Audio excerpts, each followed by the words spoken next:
Bonsoir à tous, merci d'être venus ce soir à la vitrine à Rennes. Pour ceux qui ne connaissent pas la vitrine à Rennes, c'est le premier espace d'exposition en France qui est dédié aux expériences entre art contemporain et marque. Ce soir, on a décidé de faire une conversation autour du travail de Stéphane Danèche, qui est en fait un lauréat de la Fondation Colas. Donc la Fondation Colas, pour tout le monde va connaître, c'est des routes, voilà, une grosse entreprise, mais c'est aussi, depuis 22 ans, une fondation qui soutient les jeunes artistes peintres. Et ils font chaque année un prix d'art contemporain. Et Stéphane est donc lauréat de ce prix de 2014. Voilà. Et ce soir, donc, on va pas parler des relations art et marque, mais en tout cas, on avait envie de parler de la peinture et par rapport au travail de Stéphane. Donc, la conversation de ce soir, c'est l'épreuve des gestes, la peinture. Et je vais laisser la parole à Pascale Kayla, qui est la fondatrice du lieu et qui est aussi la médiatrice de la conversation ce soir. Merci Émilie. Merci à tous d'être présents. Donc ce soir, j'ai l'extrême bonheur d'être entourée de l'artiste Philippe Cognier, d'un autre artiste Stéphane Danèche et du critique d'art Vincent Delory. Alors Vincent, puisque vous êtes le plus loin de moi, on va commencer par vous. Vous êtes titulaire d'une maîtrise de philosophie, d'une agrégation d'art plastique. Vous vous passionnez très tôt pour les arts plastiques, mais aussi pour le cinéma, tant au niveau théorique que pratique.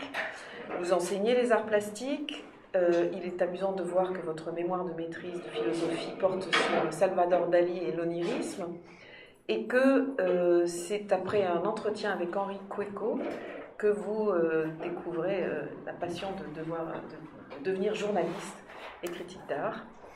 Vous avez réalisé aussi des bandes dessinées. Vous avez remporté il y a quelques années un prix pour un scénario. Vous reprendrez bien Un Petit Noir. Vous avez une activité très riche. Vous écrivez aujourd'hui pour l'Œil, pour le Journal des Arts, et notamment pour un dernier numéro de l'Œil, de très beaux écrits sur la question de la peinture aujourd'hui. Je vous remercie d'être là. Alors, à quoi bon peindre aujourd'hui, finalement?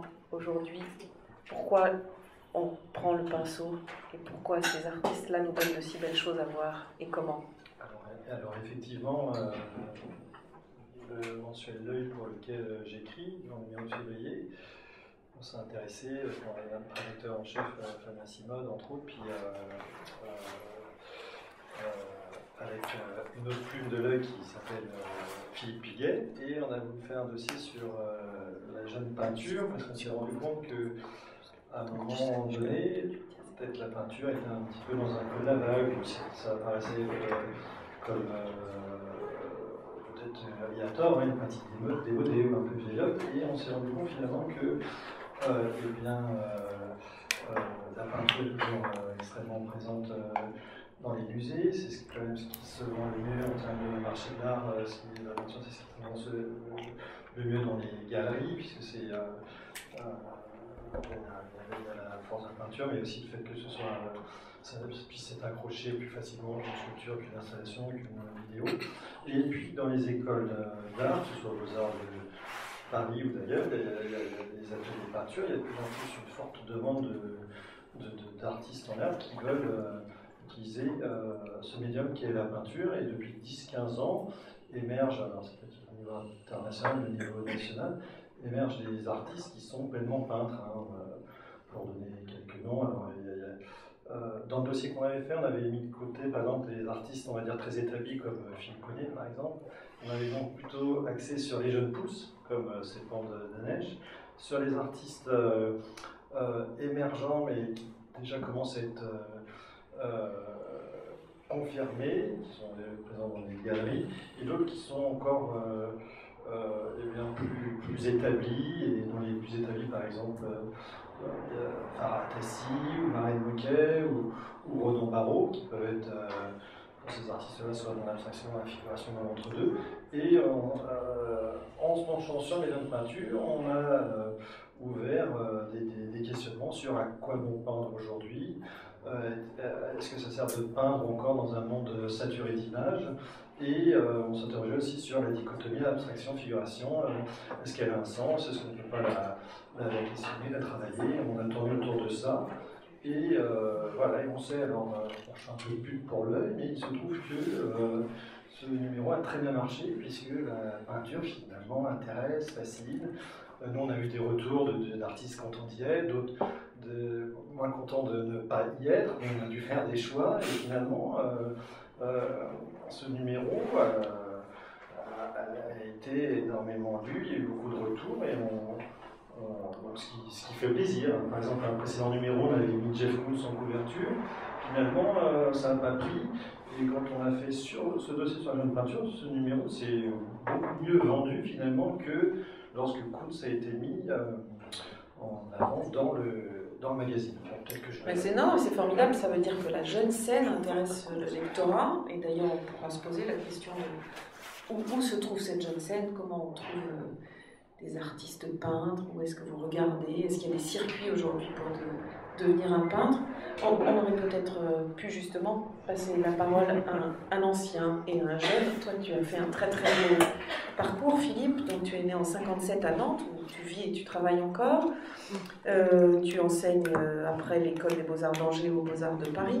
Tu as commencé dans les années 80 dans un contexte à peindre, dans un contexte d'une époque qui posait la question de la figure. Tu as exposé à cette époque-là déjà dans des galeries françaises et étrangères, mais dans les années 90, tu opères un changement radical dans ton travail en impliquant dans ce travail de peinture la photographie, le film, et tu te poses la question du processus de création. On sait que tu raconteras peut-être d'ailleurs ça beaucoup mieux que moi. Je le fais bien. Je passe les commandes publiques, Château de Versailles, etc. Tu as aujourd'hui une très belle carrière de Paris à Tokyo. Ça serait intéressant de savoir justement, tu as donc traversé cette époque où moi je me demandais même si la peinture était encore enseignée. Il y a eu une année aux Beaux-Arts, non, où il n'y avait pratiquement plus d'ateliers de peinture, où je me trompe. Non, je crois qu'à Paris, il y a toujours été. Comment ça s'est passé pour traverser tous ces temps? Enfin, moi je suis arrivé à Paris en 2005, je crois. Ça y est, 10 ans. Non, je crois qu'à l'école des Beaux-Arts de Paris, il y a toujours eu l'enseignement de peinture, parce qu'il y a toujours eu des professeurs de peinture. L'école des Beaux-Arts de Paris, c'est une école un peu différente des écoles de France. Mais dans les c'est vrai que dans les autres écoles, on a à un moment donné arrêté d'enseigner la peinture en tant que telle, en pensant que de toute façon, je crois que c'était après la Super Surface, après VMPT, toutes ces nouvelles expériences, on a pensé à un moment donné, après 68, que c'était plus vraiment utile, que la peinture était dépassée. Et que la France devait avoir une image un peu plus moderne et contemporaine face au monde, et toujours en avant, parce qu'ils avaient quand même raté les impressionnistes et pas mal de choses. Et il n'y avait aucun tableau de Matisse ou de Picasso dans le musée, donc on avait quand même raté beaucoup. Et il fallait d'un seul coup redevenir les plus intelligents du monde, comme ça, des gens très cérébraux. Enfin, la France, c'est quand même un pays cartésien où on a forcément la pensée qui vient devant, contrairement aux Allemands qui, eux, sont des de tradition. C'est vrai que les Allemands ne se posaient pas la question, parce qu'après la guerre, évidemment, il fallait reconstruire l'Allemagne. Donc, les artistes comme Bas Dietz avaient vu arriver comme ça les Américains par le pop art, et se disaient on ne va pas laisser les Américains nous envahir, y compris notre culture. Donc, ils sont partis chercher chez leurs ancêtres, chez Odonic, chez Beckmann, tout ça. Ils sont partis en arrière, ils sont repartis avec une sorte de volonté de tout casser pour tout reconstruire. Bas Dietz, Middendorf, Lupertz, qui est, je crois, musée d'art moderne. Tous ces gens-là ont été une nouvelle vague comme ça, puis après il y a eu les enfants. C'est-à-dire qu'il y a quand même chez eux une sorte de filiation. Il y a une tradition. Il y a une tradition chez les photographes et chez les peintres aussi. En France, on est beaucoup plus en révolution permanente. C'est-à-dire qu'il y a une chose, puis on rejette cette chose pour aller vers autre chose, puis ainsi de suite. Ce qui n'est pas du tout le même état d'esprit. C'est pour ça que chez nous, en France, on souffre beaucoup si on est dans un camp. Dans un camp, c'est dans ce camp-là, on est rejeté, mais au fond, les gens, si on va vers les conceptuels, il y a toujours des conceptuels, il y a toujours des peintres, il y a toujours des sculpteurs. C'est-à-dire que c'est le marché qui reconnaît plus ou moins à un certain moment ces artistes-là. Mais ils travaillent toujours, il y aura toujours ces personnes qui travaillent là. Comme ils écrivent, on ne peut pas les empêcher, on ne peut pas leur couper les mains, la langue. Donc ça se travaille au souterrain et à un moment donné, ça réémerge. Et c'est ce qui s'est passé dans les années 80, où il y a eu une jeune génération en plus qui a eu envie de la figuration libre, qui correspondait à on va dire, aux Italiens la trans-avant-garde, puis aux Allemands, puis tout ça. Puis de dire, on veut faire de la peinture, aux Américains aussi, avec Basquiat et tout. Et il y a eu cette espèce de mouvement, mais qui était déjà là depuis un certain temps. Mais en France, vous avez senti une époque comme ça, où dans votre carrière, ça a été très difficile, parce que la peinture, non, c'était pas assez la mode, entre guillemets, ou pas? Je sais pas, parce que le paysage, il est couleurs, il change de couleurs. Si le paysage, regardez à travers les galeries ou les musées, évidemment, il a des couleurs données à un certain moment donné. Mais si, comme je dis, les artistes sont là, ils existent, ils travaillent un peu dans leur coin, et à un moment donné, le marché se dit, bah, c'est ça, c'est fort quand même, ça existe, et c'est le répondant de ce que font les Allemands et les autres, donc on remet ça en place à travers des gens qui étaient à l'époque le Marchal ou quelques autres personnes comme ça, et puis d'un seul coup, ça devient très intéressant. Puis après, ces gens, je pense à Combas disparaissent, mais ils continuent à travailler. Et puis je suis sûr qu'un jour, quand Combas se dire, ah, mais même après, il y a eu une œuvre quand même. Les vrais artistes ont toujours un travail en permanence. Mais ça, c'est sûr. Après, le marché, lui, il fait, il va, il vient, il est fluctuant, mais c'est normal. Une chose en chasse une autre, c'est un peu comme la mode. La mode, c'était les pattes d'œuf, après, c'était les pantalons serrés, après, c'est ça. Mais c'est parce qu'il y a une demande aussi, qu'elle demande cela, ceci, une certaine forme, et qu'elle cherche ailleurs. Et puis, il y a aussi la volonté de dire on est plus moderne que les autres, on est plus nouveau, donc vous avez des choses vraiment nouvelles. Mais comme on a fait un peu le tour des choses, aujourd'hui, je dirais que ce soit en peinture, en photographie, en installation, en vidéo, je suis désolé, mais il n'y a plus de nouveauté, vraiment de nouveauté. Il y a simplement des gens qui sont plus forts que d'autres, et qui ont des vraies choses à dire, et d'autres qui n'ont pas des grandes choses à dire, mais qui le disent avec des formes qui peuvent s'élever. C'est peut-être ça la différence. Oui, c'est sans doute ça la différence. Mais Vincent parlait quand même de toute façon d'un renouveau de la peinture, et en tout cas d'un regard d'intérêt. Donc il y a eu quand même, alors après ça ne veut pas dire que l'artiste peintre est engagé, c'est sûr. Pour rebondir sur ce que dit Philippe, c'est dans l'histoire de l'art, enfin, je pense que vous savez tout, mais c'est un jeu de va-et-vient incessant, et des passages, des continuités, des ruptures. Et juste un exemple récent, j'avais fait un dossier sur Support Surface, qui émerge, c'est un groupe français qui interrogeait les constituants, la matérialité de la peinture, avec par exemple Pierre Burigo, Louis Kahn, Viala. Et donc ils émergent en 1969, 70, et leur grosse référence à l'époque, c'est les Américains. Les Américains issus de l'expressionnisme abstrait, les grandes plages colorées de Pollock par exemple, les toiles découpées là, de Frank Stella. Ils regardaient les Américains.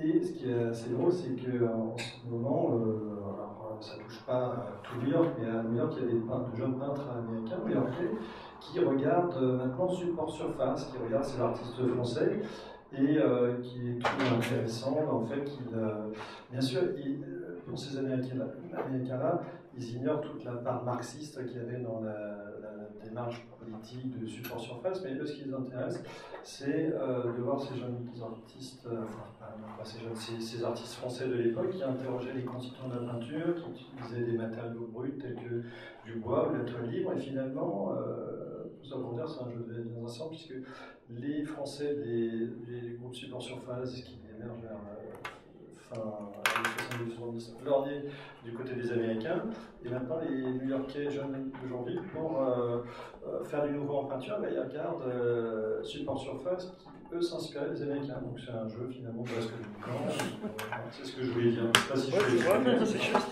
Oui, c'est toujours un jeu de vase communicant. On va peut-être donner la parole à Sepon Danesh, qui est notre artiste exposé ici. Comment se retrouve-t-il au milieu de tous ces dires? Donc Sepon, vous êtes né en Iran, vous êtes diplômé de l'école des Beaux-Arts de Paris en 2010, vous êtes sélectionné pour participer au Salon Montrouge en 2012, vous êtes lauréat de la Fondation Colas, donc en 2014, vous exposez là au McVal au sein de l'exposition collective Chercher le garçon. Absolument. Vous allez faire quelque chose, je crois, une exposition à Marseille, à la compagnie. Vous êtes peintre. D'abord, vous avez un processus de travail qui induit le numérique avant votre peinture. Et vous avez aussi travaillé à des performances. Donc, comment, quand vous nous entendez parler comme ça de la peinture, les enjeux, etc., comment vous sentez-vous? Alors, d'abord, je remercie Vincent et Philippe d'être là ce soir, parce que voilà, c'est deux personnes importantes pour moi. Et merci beaucoup, Pascal, d'avoir proposé l'exposition ici. Alors, pour moi, la peinture, en Iran, on n'a pas du tout une culture de peinture.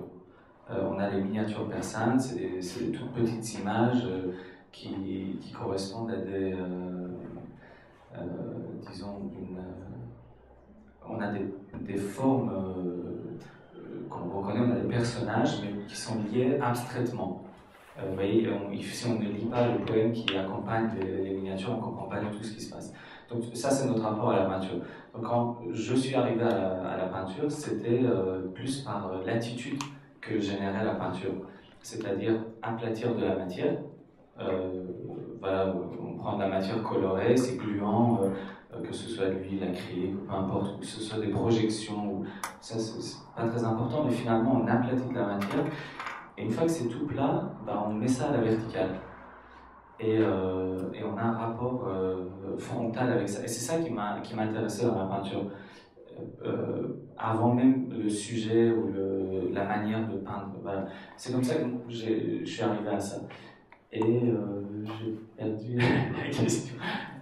Non, il y a beaucoup de... Vous voulez nous parler de votre processus de création avec ce travail d'abord sur la nature morte, sur votre ordinateur? Oui, et du coup, quand j'ai commencé à peindre, j'avais aucune idée, j'avais absolument aucune idée de ce que je voulais peindre, ni comment peindre. Je regardais les peintres et je trouvais que, bon, d'un côté, on a la technique qui m'impressionnait, et puis de l'autre côté, on a toute la composition, le sujet, tout, et puis la manière dont on joue avec l'abstraction, du coup, et jusqu'au support surface, où on va mettre tout en crise. Je suis arrivé devant ça et je me suis dit, oulala, mais comment je vais faire, c'est super compliqué. Et donc j'ai commencé à peindre des objets qui étaient autour de moi. Et je me suis rendu compte plus tard que, en fait, la peinture, c'est-à-dire l'aplatissement et puis le fait de mettre les choses à la verticale, m'a permis de faire le tour des objets psychiques autour de moi. C'est-à-dire, j'ai commencé par peindre un bonsaï qui est mort au fur et à mesure, parce que je ne sais pas du tout m'en occuper. Et on le retrouve du coup dans la toile qui est juste derrière vous, que j'ai mis en abîme dans d'autres toiles. Et il n'y a rien autour. À chaque fois, j'isolais un objet et il n'y avait rien autour. Et ça correspond, d'après ma psy, à la mémoire illuminatoire. C'est-à-dire, quand on regarde une photo de notre enfance, on isole un élément de notre mémoire qui se retrouve la mémoire se retrouve dans l'objet au dépend de la réalité. Donc c'est ce que j'ai fait avec la peinture, c'est-à-dire je prenais plein d'objets symboliques, métaphoriques et tout ça, et je m'appropriais ces objets. Il y a eu des bonsaïs, je ne vous dis pas à quoi ça correspond, et il y a eu des cartons d'emballage, il y a eu toutes mes photos d'enfance, je les ai peintes, du coup je m'appropriais tout ça. Et puis un jour, je me suis retrouvé avec toutes ces peintures, avec aucun style. Voilà, je faisais comme je pouvais. Là j'étais chez Philippe aux Beaux-Arts, dans l'atelier de Philippe aux Beaux-Arts. Et je me suis retrouvé avec tout ça, et je me suis dit, mais pourquoi pas mettre tout ça ensemble? Et c'est là où je suis arrivé à un mur, en fait. Voilà. Et j'ai commencé à disposer ces peintures au mur et me dire, mais est-ce qu'il n'y a pas un rapport entre toutes ces choses et tout ça? Et ça, toujours d'après ma psy, ça correspond à la psychodrame. Psychodrame, drame c'est le théâtre, et psycho, c'est psyché. Donc c'est des scènes psychiques. On utilise ça en psychanalyse pour aider les gens qui ne comprennent vraiment rien. On leur dit, voilà, ça c'est ta mère, ça c'est ton père, et puis quand je verse, bon, c'est un peu dégueulasse ce que je dis, quand je verse l'un dans l'autre, alors qu'est-ce qui se passe? Et voilà, et on explique les choses aux gens comme ça. Et moi, c'est ce que j'ai fait avec ma peinture. Voilà. Et puis, il y a eu ce coin où finalement c'est de la punition, mais pas dans le sens de châtier ou d'humilier les gens, mais plus pour qu'ils se retrouvent dans un espace clos où le corps s'arrête et puis on commence à réfléchir, à se dire qu'est-ce qu'on fait là, pourquoi on est puni, voilà. Et puis, il y a eu... il y a du vécu. Et puis il y a eu le numérique. Oui. C'est-à-dire il y a un moment où je me suis dit, ok, j'en ai marre de peindre d'après des vraies choses, j'ai envie de créer un espace qui n'existe pas en vrai, et c'est là où je me suis mis sur un logiciel 3D, j'ai commencé à bricoler, et j'ai commencé à peindre des objets que j'avais vus un peu par-ci par-là, que je n'avais pas. J'ai commencé à les faire en 3D, et petit à petit ça m'a vachement plu. Je me suis dit, mais le numérique c'est quand même une vision qu'on n'a pas, quoi. C'est une espèce d'android dans le cerveau, et ça m'a vachement plu. Et j'ai commencé à combiner les deux. Du coup, je compose des espaces en 3D, je les peins, je fabrique les objets en vrai, je repeins les objets que j'ai fabriqués en vrai, et puis ainsi de suite. Ça n'arrête pas, quoi. Et ça tourne en boucle. Et dans les prochaines séries qui sont en train d'arriver, ça change encore. Et ça, voilà. C'est amusant, cet outil numérique qui arrive au milieu de la peinture et dont vous disiez qu'elle vous permettait de travailler de façon architecturale et de travailler sur de multiples possibilités avant d'arrêter l'image et le choix architectural et de peindre. Mais de toute façon, ce que j'aime bien avec la peinture, c'est qu'une fois qu'on décide de tout faire, c'est à partir de là qu'on fait n'importe quoi. C'est-à-dire, c'est là où on se rend compte qu'en fait, une fois qu'on commence à peindre, on n'a plus aucun contrôle et il faut faire confiance à ce qu'on est en train de faire, aux erreurs et tout ça. Et voilà, c'est là où... Est-ce que c'est vrai, Philippe Cognier, chez vous aussi, cette perte de contrôle? Comment vous savez, vous, les artistes, quand une toile est finie, pas finie, quand est-ce qu'on va trop loin de temps en temps? Oui, on va trop loin de temps en temps. C'est pour ça qu'on rate aussi. Mais le ratage fait partie du travail. Je pense qu'il faut aller jusqu'au bout des choses pour savoir, pour les faire tomber de temps en temps. Parce que comme ça, c'est comme une table. Si on s'arrête là, c'est pas très fun. Si on s'arrête là, c'est pas non plus fun. Si on va là, c'est fantastique. Et parfois, on va là et on tombe. Au fond, quand on est tombé, on a compris que c'était un petit peu trop loin, donc on recommence. Puis la vie, c'est toujours, c'est comme un enfant qui met la main près d'une flamme, puis son nez se brûle, puis il dit, je ne recommencerai pas. Vous détruisez beaucoup Mais de toiles. comme le ballon qu'on prend, on veut aller jusqu'au moment, juste avant qu'il éclate. Parce que si on ne va pas jusque-là, c'est pas intéressant. Alors, les tableaux, c'est pareil, c'est un jeu permanent. On met des hypothèses comme ça, on travaille avec, puis à un moment donné, on les pousse le plus loin possible. Et on s'arrête. Parfois, on s'arrête trop tôt, mais c'est pas bon. Je me suis aperçu que j'avais fait une série l'année dernière de portraits, puis un an après, je dis non, quand même, je sais bien qu'il y a quelque chose qui ne va pas. Je vais tous les reprendre pour les pousser à nouveau un an après. Pourtant, je les ai montrés en galerie, non, mais je savais bien qu'il y avait un truc qui n'allait pas. Je les ai sortis trop tôt. C'était pas fini. Je crois qu'il ne faut pas avoir peur tout le temps, reconnaître que ce travail n'était pas tout à fait achevé. Parfois, on va trop loin et on a passé un certain temps sur un boulot, puis on l'a, je sais pas, détruit parce que, je sais pas, on voulait aller trop loin. Et ça tombe, c'est cool.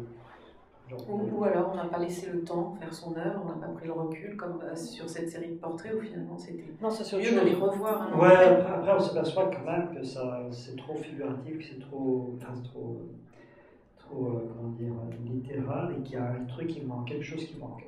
Et finalement, cette histoire de... Moi, je repasse sur le tableau, j'efface l'image. Alors, mais racontez un petit peu votre processus créatif à vous. On a entendu ces pentes, je crois que c'est intéressant pour certains de savoir comment c'est arrivé. Je travaille avec de la cire d'abeille, donc c'est un élément très, très plastique dans le sens propre du terme. La cire, c'est un liant, on mélange des pigments, donc ça chauffe, ça travaille à chaud, puis ça se réchauffe. Donc c'est pas de l'huile. Une fois qu'on a posé l'huile ou de l'acrylique, elle est sèche, elle est stabilisée, on ne peut pas la revenir dessus. On peut la gratter, on peut faire comme Léo qui raclait ses toiles, qui la raclait, mais on ne peut pas. Tandis que la cire d'abeille, c'est une chose qu'on peut réchauffer à nouveau, puisque ça se fond avec la chaleur, et donc tant qu'elle est dans cette matière, on peut la travailler, la retravailler. Et c'est une image, enfin, c'est une chose qui existe comme toute peinture. Le problème de la peinture, c'est que c'est un langage qui existe en tant que tel. Le langage de la peinture est inscrit dans la peinture. C'est pour ça que les peintres ne peuvent pas parler à la place de la peinture elle-même. La peinture est un langage par lui-même. C'est ce que ne comprennent pas les autres conceptuels. Parce qu'ils pensent qu'il faut expliquer les choses avant, il faut qu'elles soient parfaites. Or, la magie du tableau, quand on voit l'expo Velázquez, on le comprend très bien, est une chose qui n'apparaît que dans le geste et dans l'épaisseur et dans la lumière et dans tout ce qui constitue le tableau lui-même. Pas dans ce qui est dit à côté, même si les gens qui écrivent sur la peinture éclairent ça évidemment avec un langage formidable. Mais c'est un éclairage, effectivement, c'est pas votre discours. C'est pas le discours, c'est pas le peintre, il ne peut pas parler vraiment bien parce qu'il est totalement déjà dans le travail, dans l'action, dans le geste et dans l'objet. Le tableau n'est qu'un objet de représentation, c'est une écriture. Avec un temps donné, une œuvre, certaines personnes mettent une journée pour la faire comme Luc Tumance, d'autres vont mettre, je discutais avec Jean-Michel Bérola, qui travaille pendant plusieurs années sur un tableau parce qu'il se pose ça couche par couche, c'est un espace donné, c'est une surface, on va dire un territoire qu'on investit, effectivement, comme tu disais, qui commence parfois à plat, donc dans le sens tableau, puis après qui est redressé comme le Christ, spécifique, il est redressé, il fait face à nous. Donc le tableau, c'est une chose qui fait face à un corps, et je veux dire, c'est ce rapport-là qu'on a d'un seul coup. Et ce rapport-là, c'est à la fois une écriture qui écrit, parce que moi je travaille à plat, puis après je redresse à plat, mais c'est tout à fait intéressant de voir que c'est quand même quelque chose qui devient l'image et qui devient aussi présence. C'est ça la force de la peinture. C'est pour ça que la peinture et l'histoire toujours sont reliées à ça, parce qu'elle est un élément présent, à la fois comme un livre qui écrit des choses, qui dit des choses sur le monde dans lequel qui appartient au monde où elle a été faite, et à la fois elle renvoie une sorte de lumière comme ça. Mais ce n'est pas des mots, c'est une alchimie entre des couleurs, une matière, une épaisseur, enfin tout ce que l'artiste va écrire à sa façon. Et quid de ce geste qu'à un moment on ne contrôle plus? Est-ce que c'est quelque chose qui est exact? Toujours il y a un moment où le geste doit échapper Non, c'est les artistes. Je pense que les artistes contrôlent tout. Ils ont besoin de contrôler d'autres, ont besoin de perdre de contrôle. Je crois que c'est ça la différence entre les uns et les autres. Et je sais que ce qui me concerne, avec ce travail avec cette cire que j'avais choisi, peut-être c'est mon enfance, peut-être c'est ma vie africaine. Votre enfance africaine, oui. Ouais, parce que mon enfance, j'ai vécu au Bénin, et au Bénin, je sais que le vaudou, il vient de là, avec les cires de veille, on faisait surtout des batiks, des vêtements. La cire de veille est un élément, comme disait Lucas avant, Lucas, c'est magique. C'est magique, dans le sens magique du terme, c'est-à-dire que c'est un élément qui se chauffe, qui se transforme en permanence. Si on a une boule de cire dans sa main, on en fait 10 formes, on fait ce qu'on donne pas trop de donc ça devient une forme, une autre forme, une autre forme. Et dans la peinture, ça devient effectivement en réchauffant, une forme posée, puis en réchauffant avec un système qui m'appartient de faire passer le cheveu de surface, je déforme la forme. C'est-à-dire que je fais apparaître et je la fais disparaître. Et dans sa disparition, il y a une réapparition d'une deuxième forme, qui est à la fois la mémoire et à la fois celle qui est dessous. C'est un petit peu comme si l'image du dessous, celle qui était l'âme, ressortait par-dessus. Et c'est cette idée que, finalement, c'est pas la première image qui m'intéresse, c'est son résidu, ou ce qui est beaucoup plus puissant, c'est-à-dire que ce qui est, en fait, une image à la fois floutée qui disparaît, mais dans sa disparition, elle réapparaît beaucoup plus fortement, parce que celui qui la regarde est obligé de la reconstituer pour la remettre nette, pour la regarder. C'est cet effort-là que je propose à celui qui va regarder, ce qui est une façon d'attraper celui qui regarde, parce que c'est un jeu entre celui qui fabrique, se dit comment attraper celui qui va regarder. Et puis c'est aussi un jeu entre abstraction et figuration. Non, c'est pas le problème de l'abstraction et de la figuration. On est entre les deux quand on regarde vos toiles. Moi, l'abstraction ne m'intéresse pas en tant que telle, parce que je suis intéressé que par l'image. Mais c'est la limite de la disparition de cette image. Et c'est là où justement les portraits. Oui, disparition. Parce que l'abstraction, pour moi, nécessite une certaine mystique. Je pense qu'en mystique, je veux dire, c'est possible si on est, au recours, on est totalement mystique. Je suis trop réaliste. Mais c'est plutôt jusqu'à quel point l'image va disparaître, jusqu'à quel point on peut la pousser et jusqu'à quel point elle va résister. C'est cette limite-là qu'il faut explorer. C'est quand un avis sur cette disparition de l'image et cette idée de pousser au maximum le champ d'action, ou peut-être Vincent, je ne sais pas, c'est pas tu... Le seuil de la disparition de l'image, c'est sûr que Philippe Cony est dans ce jeu entre peinture et photographie, entre l'image qui apparaît puis qui disparaît, comme si c'était une sorte d'image qui apparaissait du fond des mers comme ça, et brouillée et tremblée. Et ce qui fait la force de la peinture de Philippe, c'est que elle permet des lectures équivoques et elle est riche structuralement, plastiquement, elle est très intéressante. Puis au niveau du sens, même s'il n'y a pas d'histoire, il n'y a pas de narration, mais on réfléchit sur cette image évanescente comme ça. Et alors, Philippe n'est pas le seul, Gerhard Richter aussi, il a été beaucoup dans cette direction-là, et c'est un artiste important aussi qui interroge le lien entre peinture et image, entre abstraction et figuration, entre planité et profondeur. Tout ça, ce sont des dichotomies qui sont importantes dans le langage pictural. Et c'est vrai que c'est sans fin. Je pense que le lien entre peinture et image, on peut faire toute une vie à travailler sur ça, autour de ça. Et après, pour rebondir un petit peu sur ce que vous disiez, c'est vrai que l'artiste va contrôler, mais après, il y a la part finalement d'ineffable, une sorte de magie qui vient de la matière même. C'est Picasso qui disait « La peinture est plus forte que moi, elle me fait faire tout ce qu'elle veut ». Même si Picasso, voilà, comme on sait, c'était quelqu'un qui maîtrisait la couleur, le dessin, c'était un très bon dessinateur, mais il était embarqué dans un processus où la peinture, en tant que telle, elle est vivante et puis elle peut amener dans des directions que même l'artiste lui-même n'attend pas. Mais bon, je dirais que ça, c'est pas propre à la peinture, sauf que la peinture, il y a la charge, il y a la matière, donc il y a une aventure qui est très forte, mais on peut la trouver, je pense, dans la vidéo, les installations, la sculpture, bien sûr, donc, tous les moyens d'expression. Après, si l'artiste est bon, la part d'aventure, elle sera présente quel que soit le médium utilisé. Hein, ça, c'est voilà ce que je pouvais dire. C'est bon. Le motif, peut-être, dans la peinture aujourd'hui, c'est un sujet qui vous intéresse par rapport à la façon dont vous travaillez, parce qu'on a parlé beaucoup des natures mortes et de toute la psychanalyse autour des objets que vous choisissez, mais quid du motif dans la peinture aujourd'hui? Alors, pour moi, le motif... Alors, j'ai une théorie, mais je ne suis pas sûr qu'elle soit valable, mais je vais vous la dire quand même. Je suis né en Iran, j'ai grandi là-bas pendant 10-11 ans, et l'Iran c'est un pays chiite, d'accord, du coup chez les musulmans, moi je ne suis pas du tout croyant, je crois en l'homme. Je crois en Philippe et Vincent et Pascal et vous qui êtes là, mais voilà, bref. Mais par contre là-bas on m'a appris beaucoup de choses qui concernaient l'islam, les règles et tout ça. Et j'ai compris qu'en fait, la différence entre les sunnites et les chiites, ça se situe au niveau des Perses qui ne voulaient pas être sous l'emprise du calife. Alors, je vous explique ce que c'est le calife. Le calife, c'est un chef militaire qui est aussi chef religieux. C'est-à-dire, il vous dit ce que vous devez faire et ce que vous devez penser. Voilà.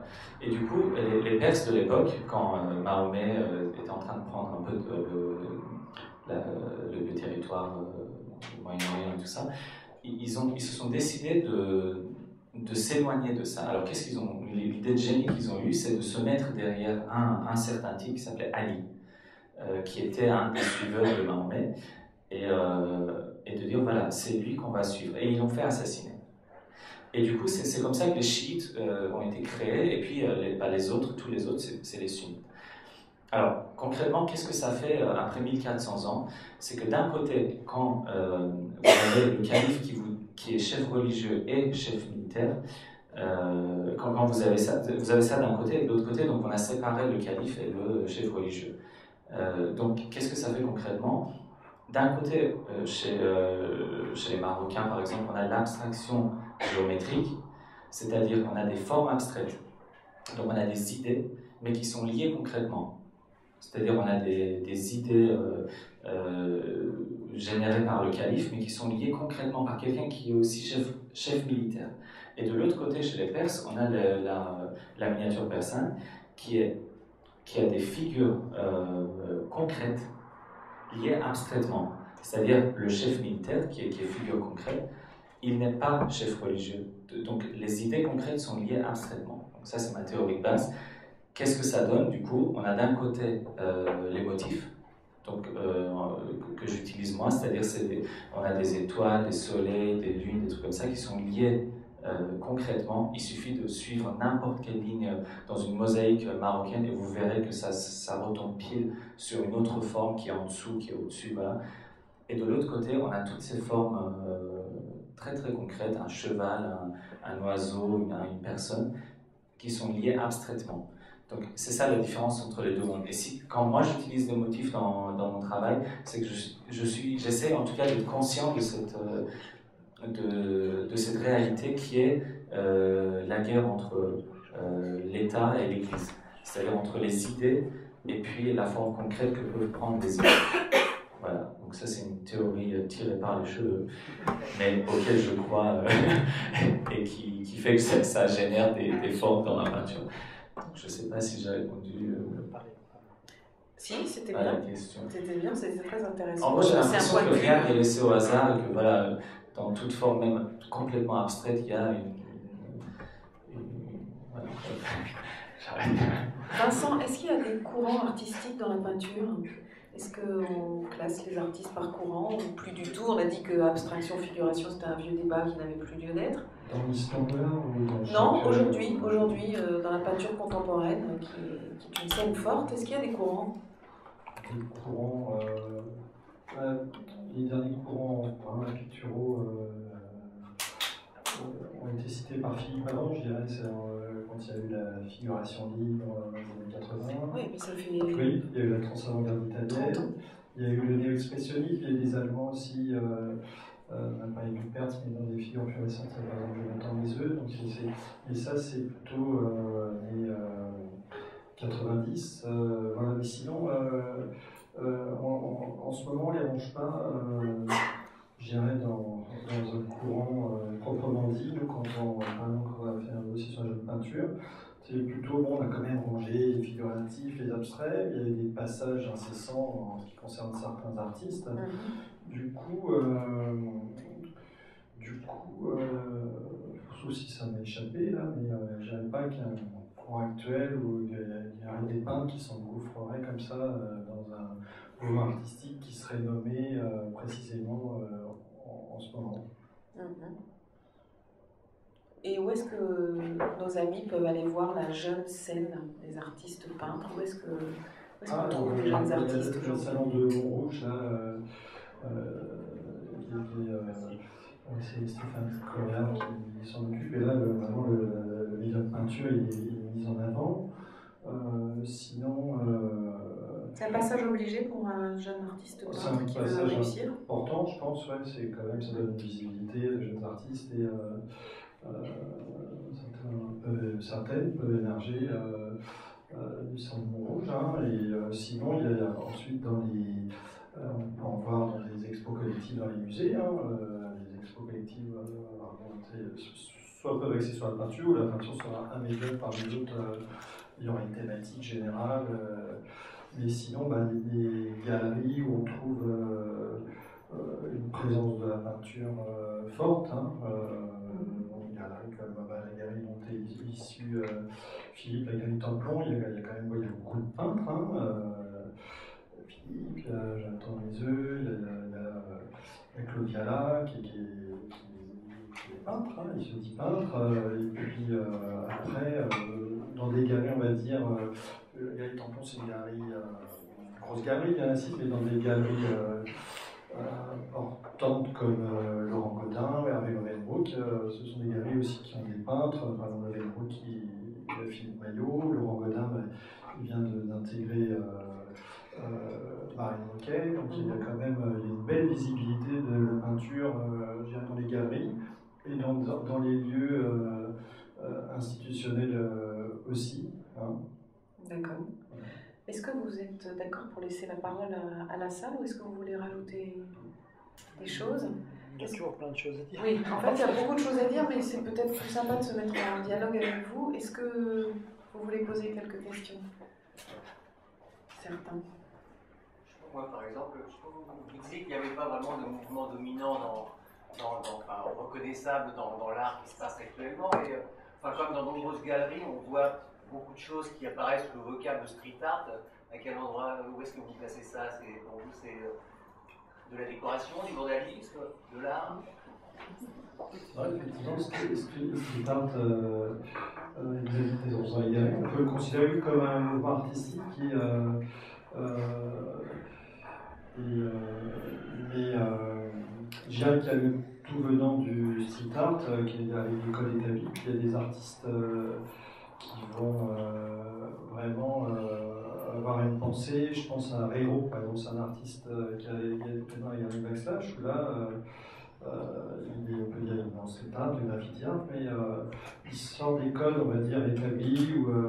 Donc il y a un tout venant du street art qui est bien assis, mais puis finalement sans surprise, et d'autres artistes qui vont, eux, on peut tout à fait mettre dans le registre de la peinture et qui ont tout à fait leur place. Mais comme vous l'avez dit, street art, c'est un art de la rue, c'est un art et qui échappe finalement aux galeries, aux musées. Le fait qu'il soit intégré dans les galeries, dans les musées, finalement, est-ce que ça le sert ou est-ce que ça le dessert? Quand la Fondation Cartier avait fait l'expo graffiti né dans la rue, c'était une expo intéressante, mais c'était presque un contresens de voir l'art de la rue comme ça venir s'installer à la Fondation Cartier. Alors là, c'était la rencontre entre l'art de la rue et une marque de luxe. Hein, c'est un lieu ici même où on interroge ça, mais c'est intéressant. Et finalement, c'est la force du street art. Maintenant, quelqu'un comme Banksy qui est important. Bien sûr, il est récupéré en plus par le marché de l'art et c'est un artiste qui est intéressant, mais peut-être sa force justement c'est d'être en marge. Et le musée ramène la marge au centre, ça donne une super visibilité, puis Banksy devient une star, il est un artiste qui a sa place dans le champ de l'art actuel, tout à fait. Mais je dirais que c'est un courant, un mouvement qui a pu entre deux choses, mais c'est ce qui fait, je pense, là il est en train d'institutionnaliser, alors que c'est un art quand même de contrebande, mais qui est passionnant en soi, mais c'est vrai justement, il est dans l'entre-deux avec le street art. Ce que je dirais à Vincent, c'est que le street art existait aussi dans les années 80.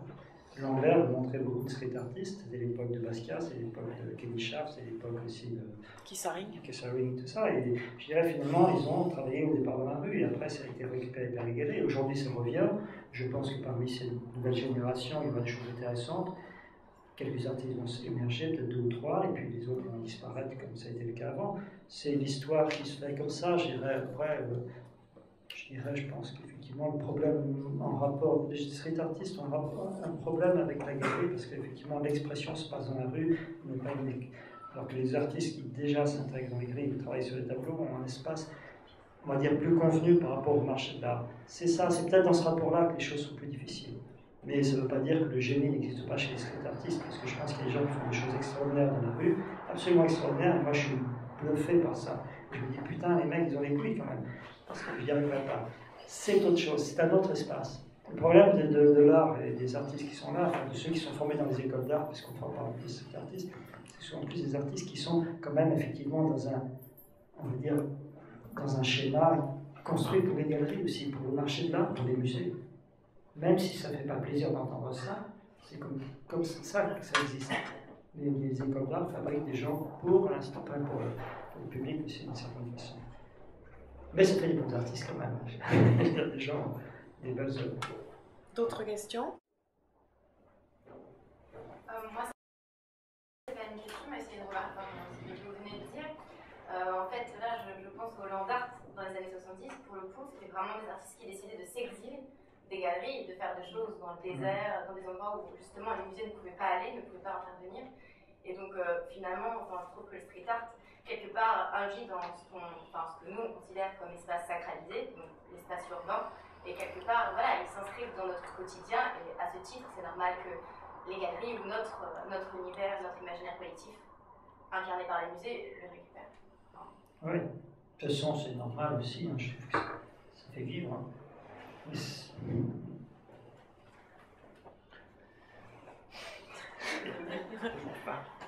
Alors, je lis tellement de trucs toute la journée, je ne sais plus où est-ce que j'ai trouvé ça, mais j'avais lu une histoire comme quoi il y a un type qui était descendu dans une grotte et qui était vraiment descendu super bas, tellement bas qu'il n'avait même pas pu remonter. Donc ils ont retrouvé son squelette, genre des millénaires après, c'est des trucs du genre Lascaux et tout ça.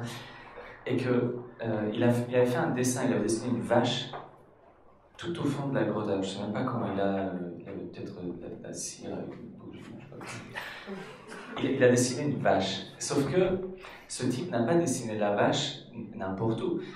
Une fois qu'il était vraiment tout au fond, c'est-à-dire au cœur de la terre-mère, voilà, les street art, c'est plus ou moins ça. Quoi. Donc il descend tout en bas, il grimpe un peu sur le mur, donc il avait creusé pour pouvoir grimper un peu, et il fait sa vache tout en haut. C'est-à-dire, et moi je lis ce truc et je me dis, mais attends, ce type est formidable quand même. Il va quelque part où il ne peut pas revenir en arrière, et à ce moment-là, il a cette idée qui intègre autant chute et élévation, de grimper encore un tout petit peu, et de poser sa vache là où les autres ne peuvent pas le poser. Et en fait, pour moi, que ce soit du street art, que ce soit sur toile, dans une galerie, tout ça, c'est vraiment pas important. Pour moi, ce qui est important, c'est de voir jusqu'où est-ce qu'on va pousser cette espèce de descente en soi. Vous voyez ce que je veux dire? Et voilà. C'est repousser les limites, au fond, c'est ce que tu disais. Y a-t-il d'autres questions sur la peinture?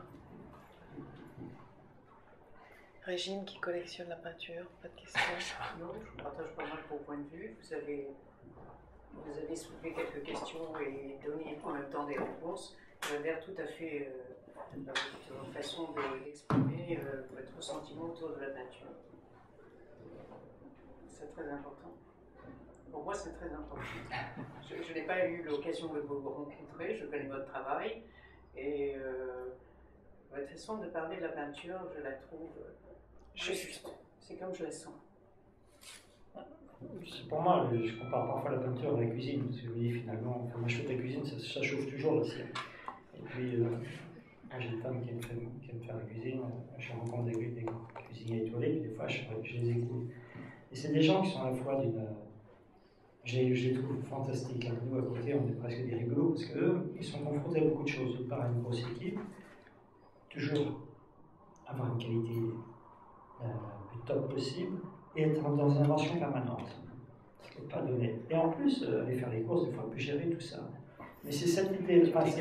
Non, je ne m'égare pas du tout. Je dis, c'est cette espèce de fantastique capacité à faire les choses le mieux possible, être toujours présent dans ce qu'ils font, dans l'invention permanente. Et quand je les regarde, je me dis, c'est vrai que nous, les artistes, on se doit d'avoir cette exigence permanente. Et on est à la fois dans une sorte de cuisine, malgré tout. Parce que la cuisine, l'art, c'est comme la cuisine du regard et de la pensée. Pour moi, c'est la même chose quand je bois un bon vin, quand je mange quelque chose d'excellent, de sublime, d'inventé, de nouveau. Quand je vois une peinture, quand je vois l'exposition de Lascaux, ou je vois des romans ou des Bacon, des choses comme ça me fait frissonner. J'ai ce même plaisir. C'est le même plaisir que je rencontre. Je rencontre aussi dans plein de choses, des vraies choses de la vie. Et pour moi, l'art, c'est exactement la vie. C'est-à-dire que si on est vraiment vivant et conscient d'être vivant, si on a envie de donner aux autres, on a envie de créer. Et donc là, c'est simplement cette idée-là. Il faut simplement être le meilleur possible. C'est pour ça que j'ai faire du street art, faire de l'art dans son atelier, ça importe peu, comme tu le dis. L'idée, c'est simplement d'être, si possible, tant qu'on est sur la Terre, plus juste avec soi-même et le meilleur possible pour les autres. C'est un échange, c'est un lieu d'échange. Comme le repas est un lieu d'échange. Oui, c'est vrai. C'est pour ça qu'il faut comparer la peinture à la cuisine, bien sûr. Bien sûr. Enfin, pour moi. Vincent, vous êtes d'accord? Je suis d'accord. Puis l'art peut s'initier dans des formes étonnantes ou le beau, oui, enfin, l'art ne s'arrête pas au bout, bien sûr, mais il faut garder l'idée d'aventure, et dans Michel Pucini fait un plat, il y a une aventure, un artiste peintre, un street artiste aussi, il parle d'un cheminement, il y a en plus là une quête personnelle, normalement, c'est l'idée aussi de s'affirmer, d'exprimer sa vision du monde, tout ça, et ça peut être par un plat, par une... bien sûr, après, on va pas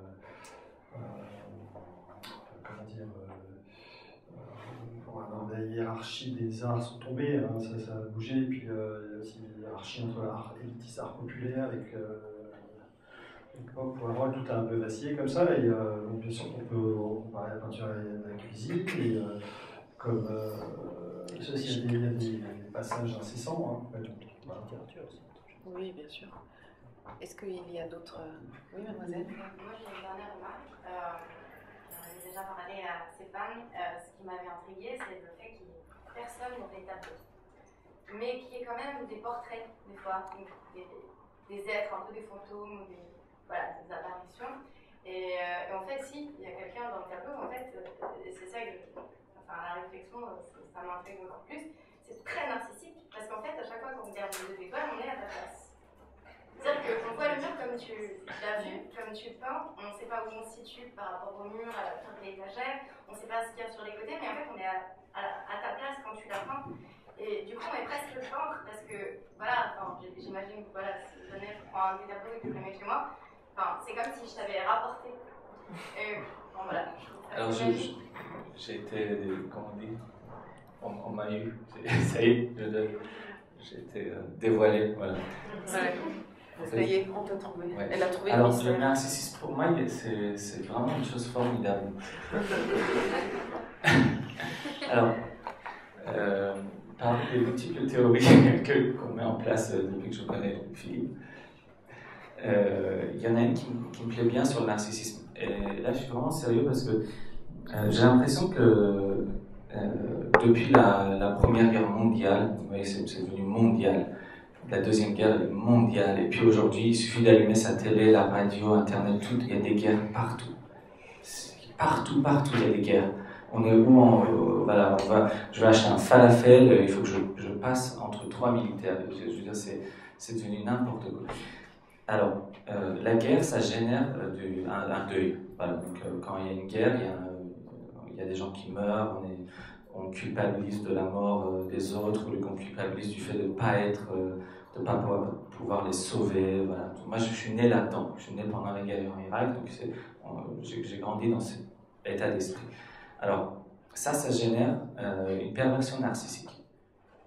Ça veut dire quoi, la perversion narcissique? C'est que pervertir, c'est changer. Voilà, on change les choses, on pervertit, on inverse, pour soi, pour se protéger de la réalité, en fait. Donc, on dénigre, on refoule, tout un tas de trucs. La perversion narcissique, c'est pas du tout un type avec un couteau et qui se montre comme ça dans la rue, dans les films américains. C'est pas du tout ça. C'est vraiment une espèce d'autodéfense.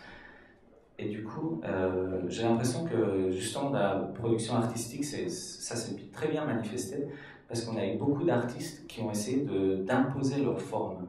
On en parlait tout à l'heure avec Vincent, je disais, il y a une époque où on était dans des écoles, on était on avait l'école de tel peintre, on avait ce style-là, on avait ces mouvements d'art. Voilà, aujourd'hui, il y a 50 ans, 60 ans, chaque artiste voulait imposer sa propre forme, dire voilà, ça c'est moi. Donc on va dans un musée aujourd'hui, ce que les gens font, c'est ah tiens, ça c'est un truc, ça c'est machin, ça c'est pas l'autre, ça c'est l'autre. Et puis, on est arrivé au conceptuel où c'est plus la forme qu'on veut mettre en avant, c'est plus l'idée. Donc c'est moi qui ai trouvé l'idée, c'est moi qui ai fait ça, c'est moi qui ai fait les quoi en premier. Vous voyez ? Et sauf que il y a des gamins comme moi qui arrivent d'autres mondes parallèles, et on est hyper nombreux, où le fait d'avoir immigré ou de faire partie d'une diaspora fait que on vient d'un système comme ça, et puis on se rend compte que tout ça c'est intemporel, que c'est pas vrai, que dans le pays d'à côté ça marche pas du tout comme ça chamboule tout. Et du coup ça a mis en avant chez moi un côté narcissique, mais qui est que pour en fait me défendre d'une condition humaine. Voilà. C'est juste ça.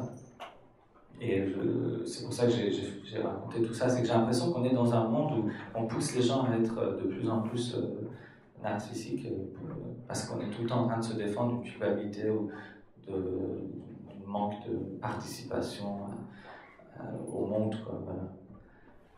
Alors que Narcisse, il n'est pas du tout tombé amoureux de lui-même. Hein. Narcisse, quand il s'est regardé dans l'eau, concrètement, ce qu'il a vu, en fait, Narcisse, il se voit dans un miroir horizontal. Nous, on se regarde dans un miroir vertical, c'est très différent. Moi, quand je me regarde dans un miroir vertical, ce que je vois, c'est moi. Mais dans un miroir horizontal, ce que je vois, bah, c'est ce qui est au-dessus. Vous voyez, un miroir vertical, ça a une profondeur horizontale. Alors qu'un miroir horizontal, ça a une profondeur verticale. On est dans l'existentialisme. Il s'est rendu compte qu'il y avait un ciel au-dessus et que c'est infini et que, vous voyez, il est tombé en fait là-dedans et c'est pas du tout son image qu'il a vue. C'est d'après ma lecture. Et sa copine, Echo, elle va quand même se réfugier dans une grotte parce qu'elle était triste que Narcisse soit complètement keblo, comme on dit dans le langage. Donc Echo va se réfugier dans une grotte jusqu'à la disparition de son corps. Ça, je veux dire, si ça c'est pas l'existentialisme, je ne vois pas du tout ce que c'est. Donc tous les deux, c'était un couple quand même assez large. Merci beaucoup. Donc ça c'était pour le narcissisme. Non, c'est très bien. Merci Marie. J'aime toujours beaucoup vous entendre. Merci de vos témoignages à tous, de votre sincérité. On va continuer à échanger autour d'un verre. Ah, volontiers. Et voilà, merci encore. Bonne soirée.